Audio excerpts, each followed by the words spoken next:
Hello po sa inyong lahat mga ka-crypto. Ako po si Pinoy Crypto Trader at sa video na ito ay atin pong pag-uusapan ang mga kamakailang kaganapan sa mundo ng cryptocurrency at stock market. Ang mga balitang ito ay nagbibigay po ng malaking epekto sa presyo ni Bitcoin at ilang mga kumpanya na may kaugnayan sa crypto. At ayan, bago po tayo magpatuloy ay nais ko lamang po munang bigyang linaw ang aking disclaimer kung saan ang nilalaman po ng video na ito ay hindi po ito isang financial advice. For education and information purposes lamang po ang layunin nito. Ayan, itong nakalipas po na October 14, napansin natin ang ilang interesting na galaw sa stock market. Ang Semler Scientific ay SMLR ay isang medical manufacturer firm na sumunod sa Bitcoin buying strategy ng MicroStrategy. At ito po ay nag-trade ng flat sa araw na iyon pero tumaas ng 4.3% pagkatapos po ng mga ilang oras sa trading.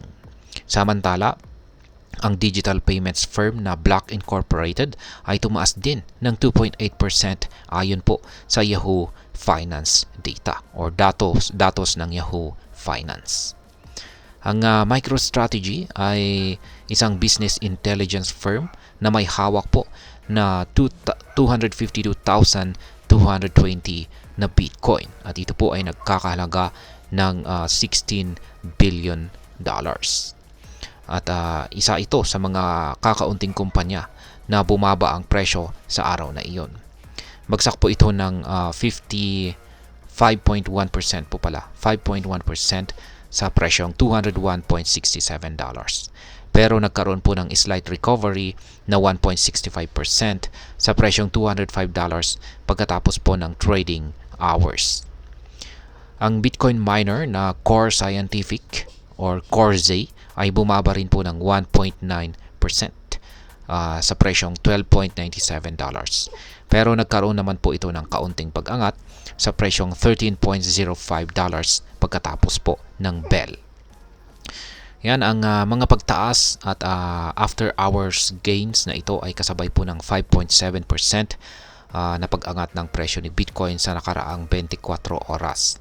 Dahil dito ay ilang industry analyst ang nagsimulang mag-speculate kung nagsimula na ba ang tinatawag na Uptober. Ayan, ang Uptober ay isang bullish term para sa October na kadalasang nagdudulot ng pagtaas ng presyo ni Bitcoin. Sa nakaraang 11 taon or 11 years, 9 na beses nang tumaas ang presyo ni Bitcoin sa tuwing sumasapit ang buwan ng October.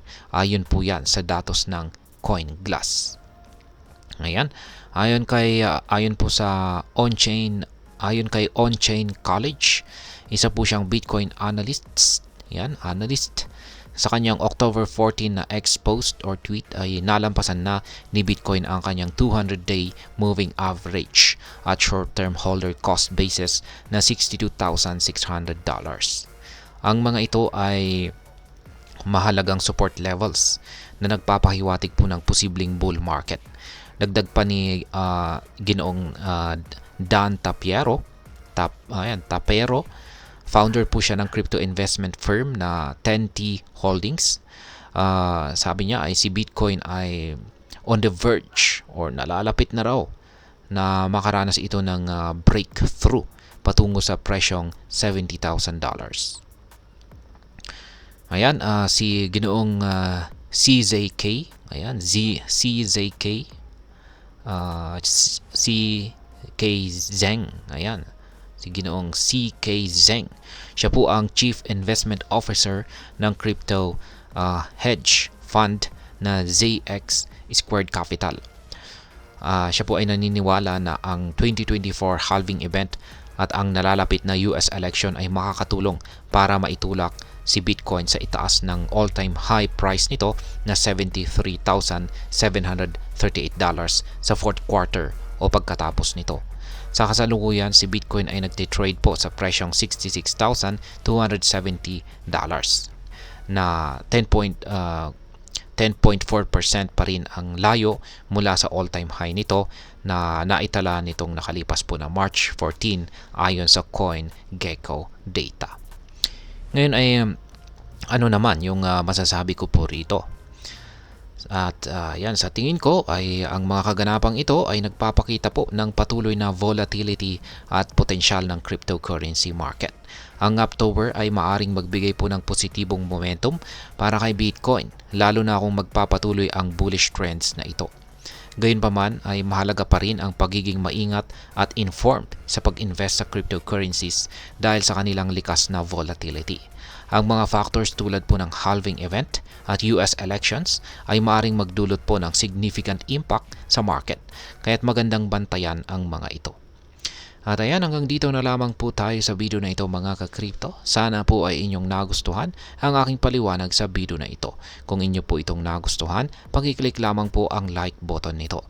Para naman po sa mga bago lamang dito, kayo po ay aking inaanyayahan para mag-subscribe.